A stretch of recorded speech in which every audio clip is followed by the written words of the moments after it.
Welcome to the Jobs and Work podcast. I'm your host, Dr. Kendra Jason. I'm a sociologist and workplace equity consultant, and I will bring guests onto the show who reflect the diversity of the American workforce. On this podcast, I challenge you to think about work. Why? Because in America, we spend more time at our jobs than anywhere else. But how often do we really talk about work? And I mean all types of work: women's work, essential work, retirement, being your own boss, how to handle your boss, and so much more. Please subscribe and share the Jobs and Work with Work for Change podcast. You can learn more about my consultancy that supports this podcast at work4changellc.com. Hello, and welcome to episode 50 of the Jobs and Work with Work for Change podcast. I am your host, Kendra Jason, and today I have a special guest and business owner, Melinda Spooner. Welcome to the podcast. Thank you, Kendra. All right, I'm going to start by reading Melinda's bio, of course, so you know who she is. I cannot tell you how excited I am for Melinda to be with me today, or be with us today, and you'll see why in like 30 seconds. All right, so Melinda has spent the majority of her career working to improve educational opportunities for underserved students across the country. She began her career tutoring in tutoring centers in Atlanta and has served in leadership roles at Chicago Public Schools and the Achievement Network, also known as ANET. Melinda briefly left the education sector to earn her MBA from the Kellogg School of Management and to work as a management consultant for McKinsey & Co. For the last 10 years, or most of that last 10 years, she's been marrying her professional passions for organizational management and educational equity, most recently as the Chief Talent and Equity Officer at ANET. In 2020, however, she stepped off her conventional career path to pursue a personal passion, and she launched SheTravels Adventure Company and is currently providing adventure travel experiences for Black women and other women of color. So I have to jump to the end of Melinda's bio because I was introduced to Melinda through a mutual friend and mentor. I mention her all the time, Yanira Castro of Humanity Communications Collective. Janita introduced us as, budding women, Black women entrepreneurs. And I met Melinda as she was starting SheTravels, right? And so I was just captivated by what SheTravels represented and the opportunities for SheTravels. So Melinda, could you tell us, I read in your bio, it said, you stepped off this conventional pathway. This is a big step. This is like a leap, a jump, and a run, right? So what really led you to start SheTravels in this really unconventional way? Yeah. So I would like to tell you a nice, neat story that has a real clear beginning, middle, and end. And that is just not what my path was or continues to be. Yeah. I have never really been that person who has a solid 5-year, 10-year plan. I'm very much a believer in work hard, do good things, good, Yes. Be kind, treat people well. And in my case, I have been really privileged enough that those types of values have paid off and pointing me in directions that have been mostly right for me for most of my career. So I've been really lucky in that way, because I know it doesn't work out for everybody that way. But SheTravels kind of started as a little bit of a joke amongst some of my friends, if you will. I can't even really remember how I discovered, if you will, that I loved the outdoors and nature. I think it's a thing that I do remember a little bit. Back in like 2009 or 10 or something, I went to this like business women's retreats as a part of my consulting work. And one of the activities there was the first time I had done this activity where they walked you through helping find what brings you energy so that you can figure out how to get more of that into your day-to-day life, make your work-life balance and your life in general more sustainable. And we had to close our eyes and just like imagine being really happy.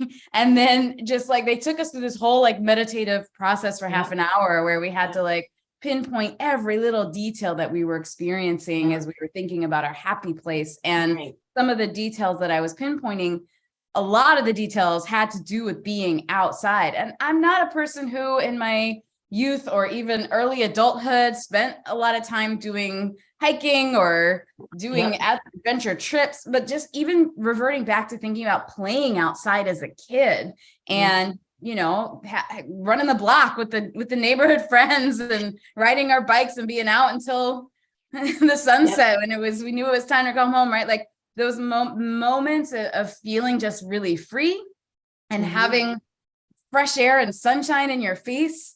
Just, I remember probably actually that experience of like really connecting to, oh, I really love being outside. I really love being refreshed by what the outdoors has to bring. And, you know, when I would think about the outdoors now, there's a whole industry built up around the outdoors, and it has, you know, a certain look and feel and gear and all that stuff wasn't even a little bit in my mind. It was just literally outside, outside. And so I started to do more things outside. I joined like a flag football team and I tried hiking and I hated it at first. And then I tried it again with some friends who weren't trying to like, you know, records summiting mountains, right? Like we just wanted to experience what was around us. And then I was like, oh, this is wonderful. And so I started, I had planned my first like outdoorsy trip. I went to Yosemite and convinced a couple of girlfriends to come with me. And on that trip, because of how I had arranged it, somebody joked like, oh, you should be figuring out how to monetize this, Melinda. It was a great experience. And I was like, I have a job, I have a career like that. It never, like, it was literally 5-6 years later before that seed of an idea that was planted in that joke started to take root in a really serious way, because I was just doing some interpersonal work back in like 2018, 2019. I was recognizing like my life was not in balance. And I worked with a professional coach who actually supported helping me figure out what balance looks like. And helping me build the bravery, if you will, to walk away from the security of my 20-year career. And she's Tanya Williams is her name. AuthenticSeeds.org is her website. She's another wonderful Black woman entrepreneur. And I feel like I owe so much to her support through that journey of finding the bravery to walk away from my career. That was like the first big giant leap. I didn't know I was going to start SheTravels when I planned to walk away. But it was kind of a seamless transition in that people start asking you, well, what are you going to do next? Once you start talking about walking away. And I took a huge leap. I was like, I'm going to say it out loud one time. I'm going to start an adventure travel business for Black women and women of color. And from the first time I ever said that out loud, and every single time since, the response that I have received from whoever I'm saying it to, whatever my audience is, it has always been 100% enthusiastic and like, oh my goodness, yes, do that. If I'm talking to Black women, they're like, yes, please sign me up. I want to be there. If I'm not talking to Black women, they're like, that's amazing. How can I support you? And so I was like, there's something there. And the more I started talking about it, the more it became a reality that actually maybe this could happen. And then because I have some really amazing friends who weren't going to let me not do it. I hope everybody has some friends like this. I will name them: Kimberly Cockrell, Issa Ellis, like people like that in your life who just are like, no, this idea is too good to let you pass it by. Right. And so in spending time with folks like that who literally spoke it into existence, we would be traveling or something and they would say, so Melinda, when you're doing your SheTravels trip here's what you could think about. This was really cool. And I was like, the more they spoke it into being, the more it just became real. So that's, and eventually it did. And so that's a little bit of the messy journey that got me. It's a perfect journey. So before we get too far, I don't want people to lose what SheTravels is, because you say SheTravels adventure. What does that mean, right? And so why don't you either, describe what SheTravels is, or like a typical experience, like what do you do with SheTravels? What is the experience? Yeah, so it is small group outdoor and adventure travel experiences. So the way it works is I curate very carefully planned small group experiences in some of my favorite places in the world. I feel like literally all of SheTravels is inspired by things that have inspired me. Right. And so we go to some of the most beautiful, awe-inspiring natural places in the world. And while we're there, my goal is to bring the group to some of the best sights we can see and places where we can really just kind of breathe it all in and be just like really close to the beauty of it all.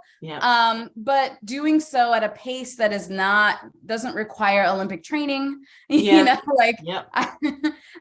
I'm not trying to sprint up and summit mountaintops. Like, we're there to see and take in and be impacted by the natural beauty of things versus the accomplishment of things. That's not the goal. And so if you were to go on our website, SheTravels.com, you can see some specific itineraries to places like Yosemite, which is a hiking trip. So the focus there is, we build community around our meals. We build community during our hikes.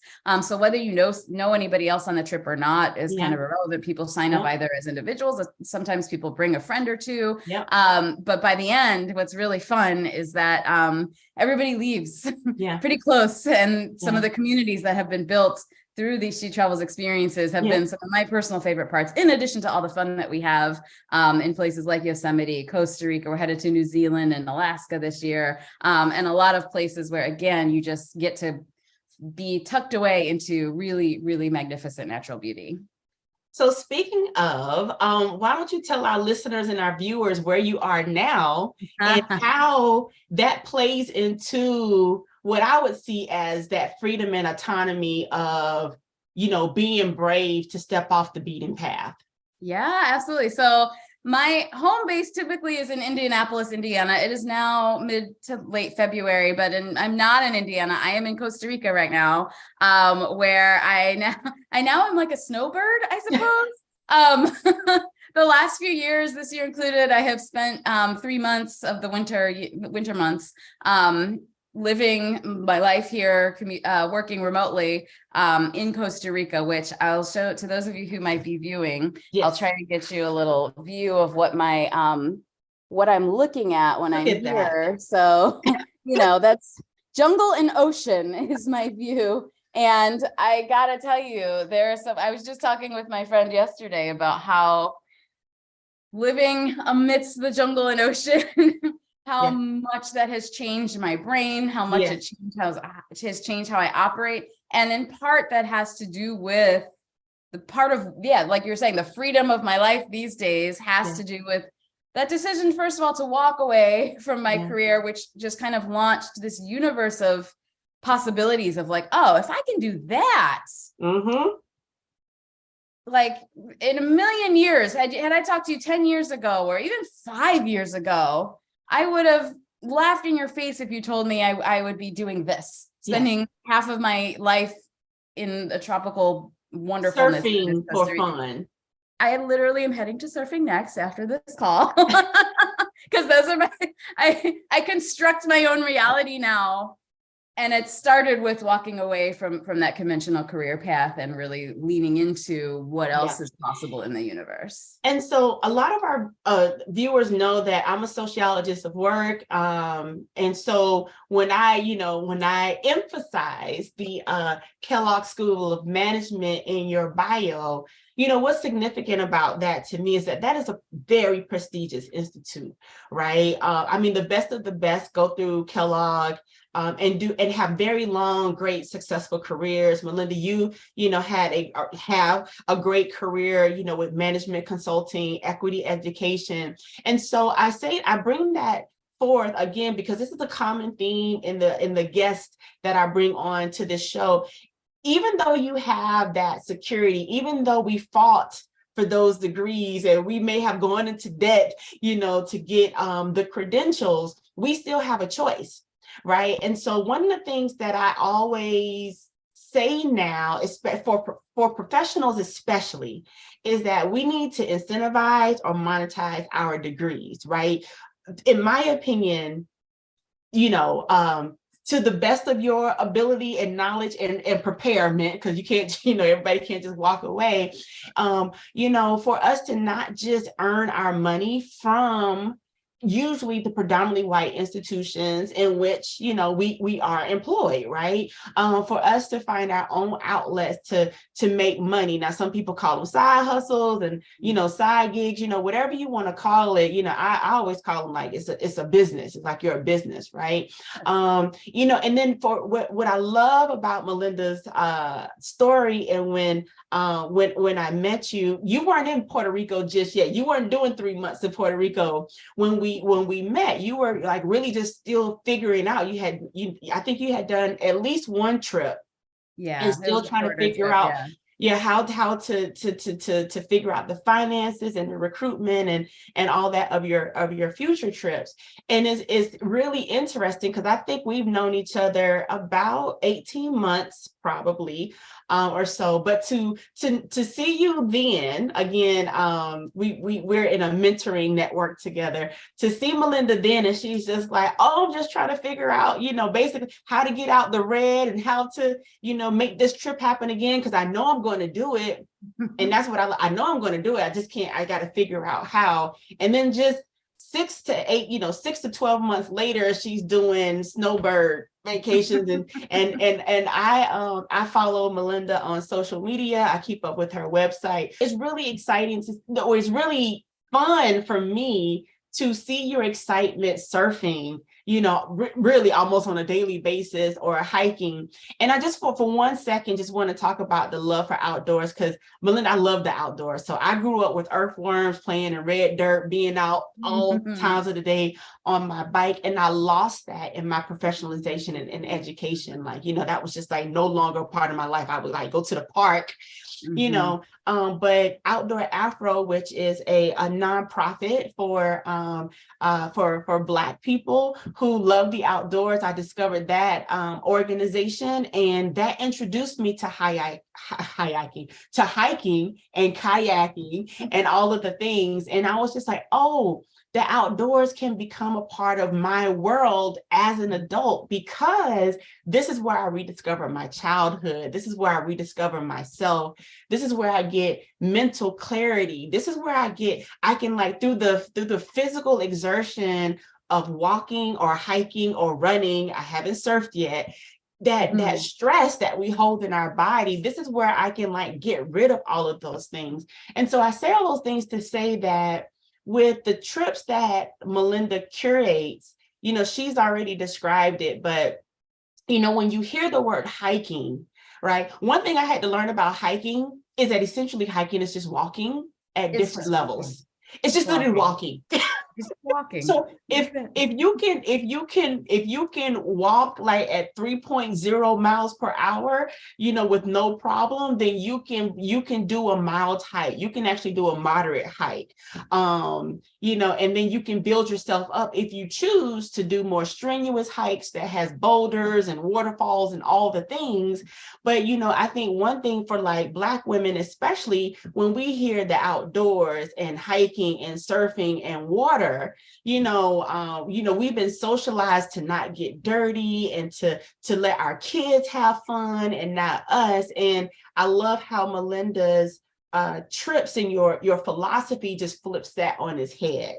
So I just appreciate you so much for bringing this opportunity to so many people. Yeah, thank you so much for saying that, because I feel like that's one of the things that I feel like you and I have a similar experience in that way of like kind of rediscovering outside. Yes. And how much joy can be cultivated just by spending time. And there's actual science behind this. Oh yeah. 5 minutes in nature has a dramatic impact on the level of stress hormones coursing through your bodies, which are bad for you in so many ways, both physically and mentally and emotionally. Yeah. And it doesn't need to be in the jungle with an ocean. It can literally be outside walking around your block. Yeah. You know, so I recently have, so I've been connected to Outdoor Afro as well, and have loved being a volunteer leader in Indianapolis because of both, you know, for me personally, it helped me, it was a forcing mechanism to get me outside on like, I'm in charge of this thing. I guess I better schedule an event. I got to go hiking. Right. Yeah. But then like every single time, just the people I got to meet, the conversations that happen when you are outside are different than the conversations you have. And everybody can sit there at the table and be on their phone or whatever the case might be. There's like literally like a release I personally experienced that just kind of lets you let go of whatever that day-to-day stress is. And you're, oh, that email I didn't send, that's just kind of nagging you. That laundry I didn't fold, this thing that I'm supposed to do, that other thing, you just kind of forget about it.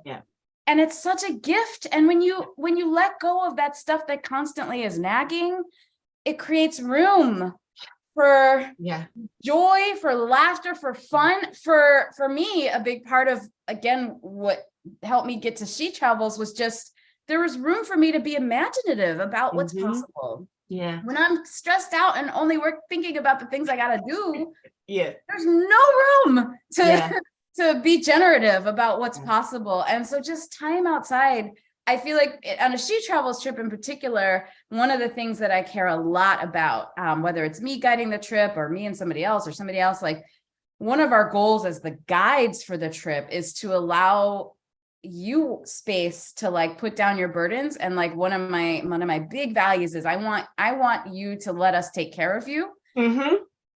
So many of us, so many of us are just carrying the weight of caregiving, and that might be family, husbands, it could be at work, all the extra that we're taking. We're trying to look out for not only ourselves, but the people coming up behind us. I have to say this is so important because I have started to really invest in curated trips versus vacations and family trips. It's a difference because I'm a professional and because I'm organized and because I do all the things, right?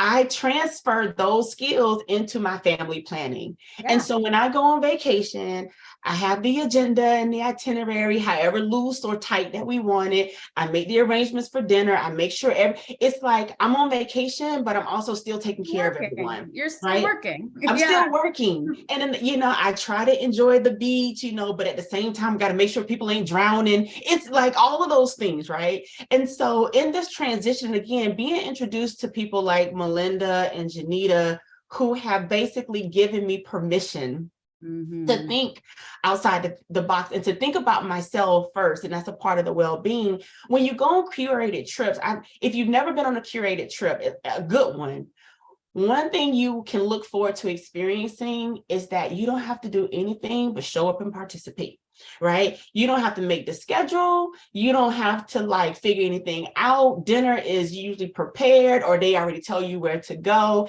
It is such a relaxation to not have to think about the next step. Like, I love like just looking like, oh, waking up like, oh, what are we doing today? Right? Because that helps unleash some of that kid like experience too. That helps unleash that freedom and liberation too, that you're not responsible for anything but like following the leader. So a part of that curated experience is that people like Melinda have taken great care, and I follow her trips all the time. I'm still planning to go on one. I have to pick out. I know which one I want to go on. You sitting in it right now, but come. I pay a lot of attention because it is really important that people feel seen and valued and taken care of, you know, on these experiences, because you're basically like, I'm handing myself over to you, Melinda. Please take care of me. And you do it. And it like, I am so conscious of that because for most of us, you know, investing in vacation is an investment on multiple levels. One, time for many of us, just time. You only have a limited amount of time away from the daily grind. And so the fact that you're choosing to trust me with that time means a lot to me. Yeah. Money is no small factor in it, right? Like vacation is $1 investment. Yeah. And then the things that we're doing are oftentimes things that are outside of the comfort zone of many of the guests who end up showing up, right? Like, I've gone on a couple local hikes, but I've never done a hiking trip. What does that even look like, Melinda, right? Like you're having us out here in Costa Rica rafting and surfing and all these things are like, what? I didn't know Black people did these things. And now you're telling me to just come on down on the bus and get going with it. Like what?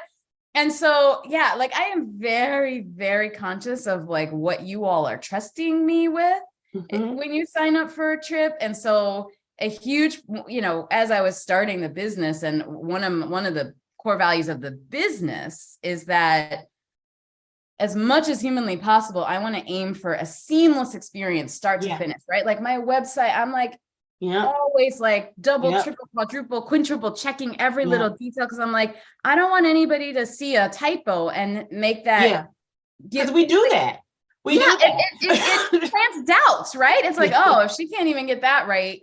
How, and I do that, right? I'm not saying don't do that to me. Like I do that to other companies, right? Yeah. And so for me, like, every email, the follow-up email you get when you sign up, I want you to have all of the information, especially if it's the first time you're doing this stuff. So you know what? You sign up immediately. Here's the guide for what to expect. Here are some of the things that you're going to need for your packing list. I know this trip doesn't happen for 18 more months, but that comfort of knowing that like, there's information, there's details. Melinda's going to be in touch at this point, and this point, and this point. Like, that start to finish, it is my aim to like help it just have as seamless of an experience as possible so that you can let go, so that you don't have to worry about that little nagging thing related to the trip.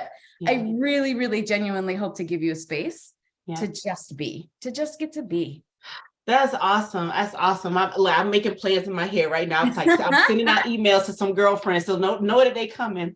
So Melinda, thank you so much. What I would like you to, what I ask of you now for our people who are listening, I have a broad range of folks who listen and watch the podcast, but especially, Black women and other women of color, because, the association, how this works.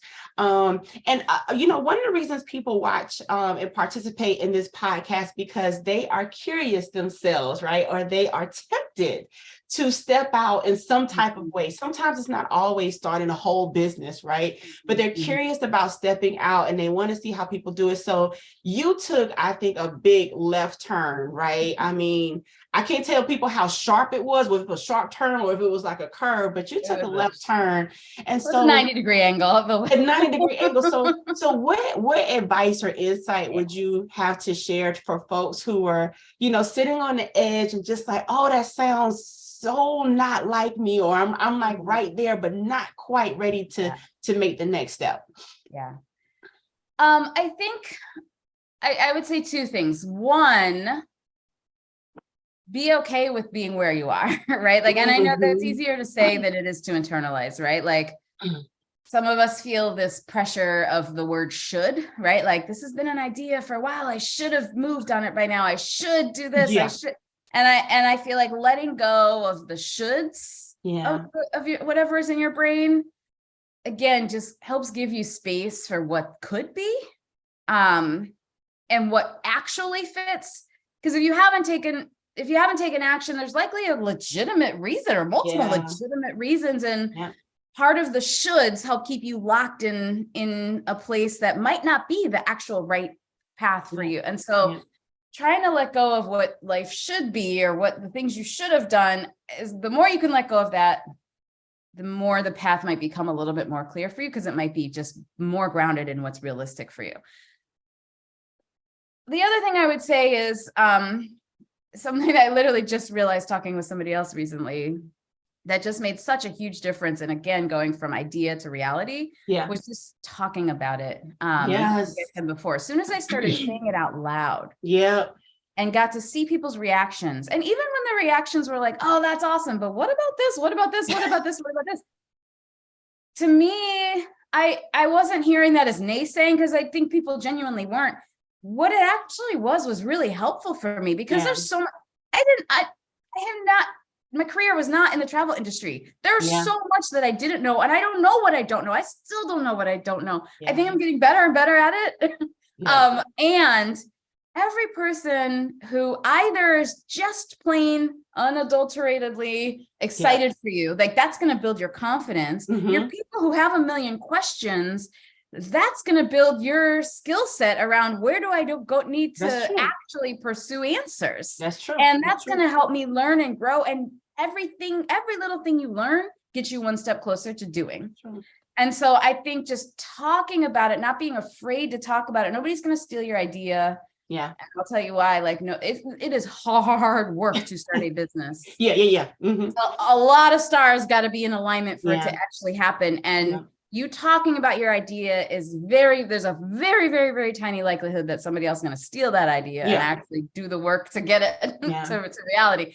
And so really the majority of what you're going to get is just either confidence building, enthusiasm, or really helpful thought partnership from your community. And I just encourage you to talk about it. Just talk about it. That's awesome. That's some really awesome advice. I love the talking about it. It can build so many bridges and connections. Well, Melinda's internet has held up well for us today. So not always a guarantee in these parts. Not always a guarantee. The jungle wins sometimes. The jungle wins a lot of the time. Let it win. Like that's the whole point. So I love my internet broke because the jungle took over. I can't go to this meeting. Can't go to this meeting because my internet's down. But please, if you want to learn, if you're interested, curious, or just want to learn more about Melinda Spooner and SheTravels, her information is below, is SheTravels.com. I believe, yes, SheTravels.com for those of you who are listening, and you can click on the link below for those of you who are watching on YouTube. So again, thank you for watching and listening to our podcast today. Thank you again, Melinda. My pleasure. For introducing more of the world to SheTravels. This is, I can only speak so highly of this program of SheTravels. So please continue to like, subscribe, and share to all of Work for Change and all the things that we have coming for you. We're on YouTube, LinkedIn, Twitter, all of the places. So please like, subscribe, and share so we can work to make the world of work better. Have a great day, everyone. Bye. Bye.